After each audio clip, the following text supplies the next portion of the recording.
เป็นไงเพื่อนหวานถ้าเพื่อนๆไม่ชอบหวานลดหวานลงได้นะคะเพราะว่ากล้วยเราหวานอยู่แล้วค่ะซึ่งอันนี้กำลังพอดีแต่พี่ติ๋มพูดว่าสำหรับคนที่ไม่ชอบหวานลดน้ำตาลลงได้นะคะบอกเลยค่ะว่าอร่อยจริงๆภูมิใจตัวเองนะเนี่ยขอบคุณค่ะกำลังฟองพูค่ะเพื่อนๆ Hi guys welcome back to my channel today I'm going to making a cream cheese banana cake so the all ingredient you already see in front of you สวัสดีค่ะเพื่อนๆทุกคนวันนี้พี่ติ๋มจะมาทำครีมชีสบานาน่าเค้กนะคะซึ่งส่วนผสมก็อยู่ตรงนี้แล้วนะคะเพื่อนๆซึ่งพี่ติ๋มแยกไว้เลยค่ะว่าอันทำเค้กกับทำครีมชีสมีอันไหนบ้างส่วนที่เห็นนี่คือเราจะทำเค้กกันนะคะ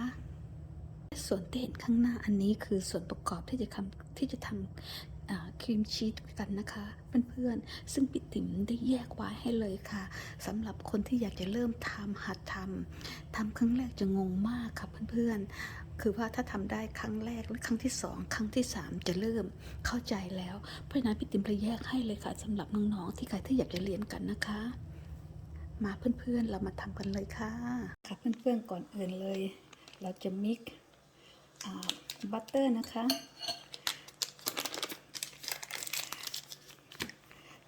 กับน้ำตาลค่ะน้ำตาล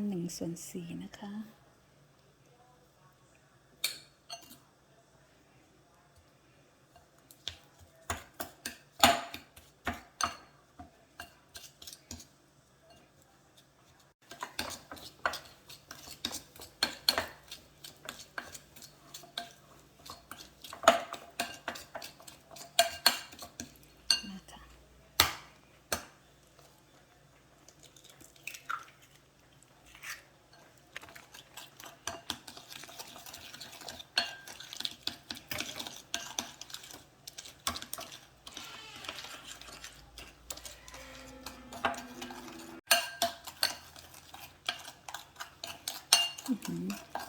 วันนี้ท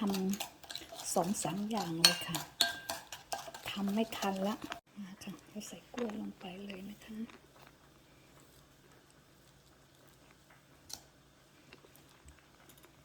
ใส่1 ลูกก่อนค่ะ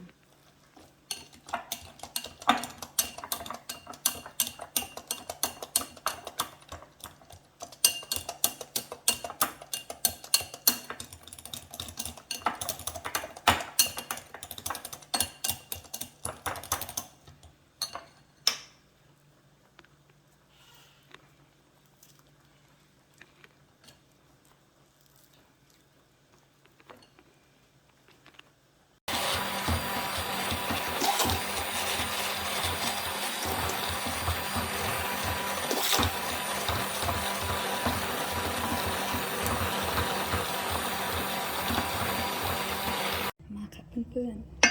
ๆเสร็จแล้วนะคะมาเราใส่แป้งเค้กลงไปค่ะแล้วก็วิปครีมนะคะ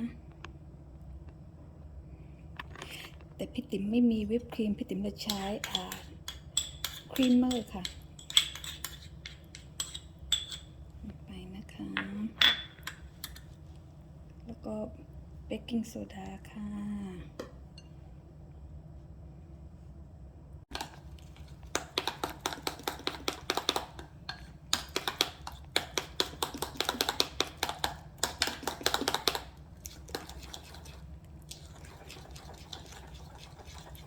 มาค่ะเรามาทำครีมชีสกันค่ะก็1/2 คัพนะคะ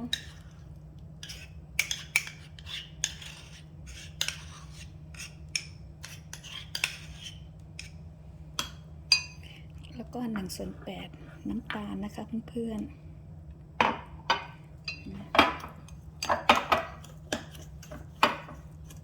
ก็ต้องมิกซ์เค้กแล้วก็ไข่แดงนะคะ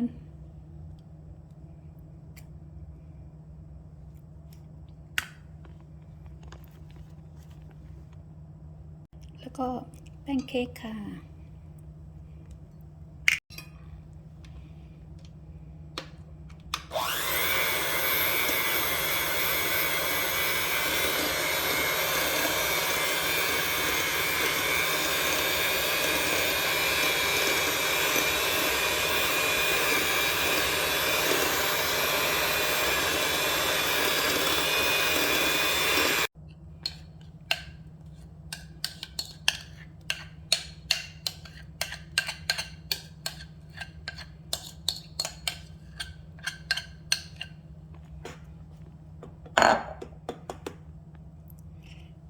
อกมาไม่สวยนะค่ะ แล้วเราก็จะเท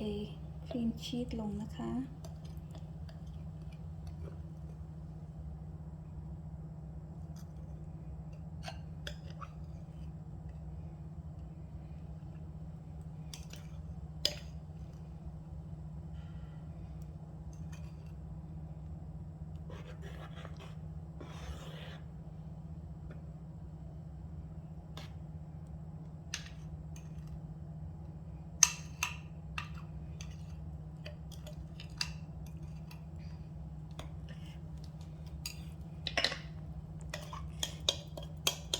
ที่จริง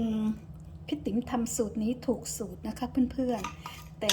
เราผิดเองที่ว่าเราใช้พิมพ์อันใหญ่เกินไปค่ะซึ่งในบ้านมันมีอยู่แค่นี้เลย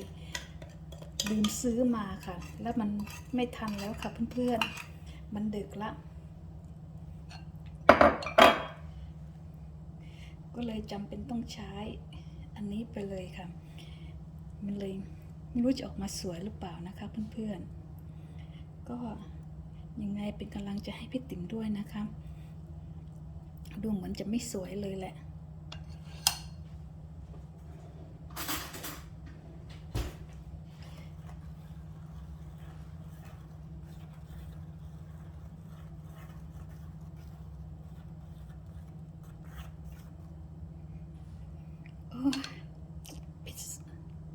ค่ะเพื่อนๆเดี๋ยวเราเอาไปใส่โอเว่นประมาณ40 ถึง 45 นาทีนะคะประมาณ350 องศานะคะเพื่อนๆ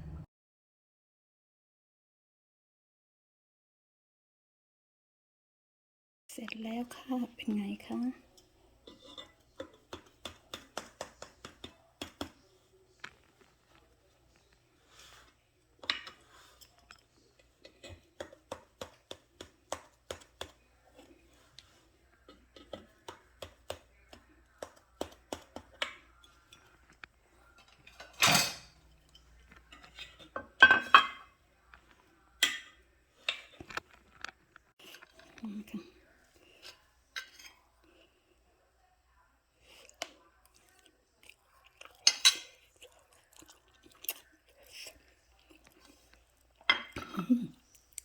อร่อยมากๆค่ะ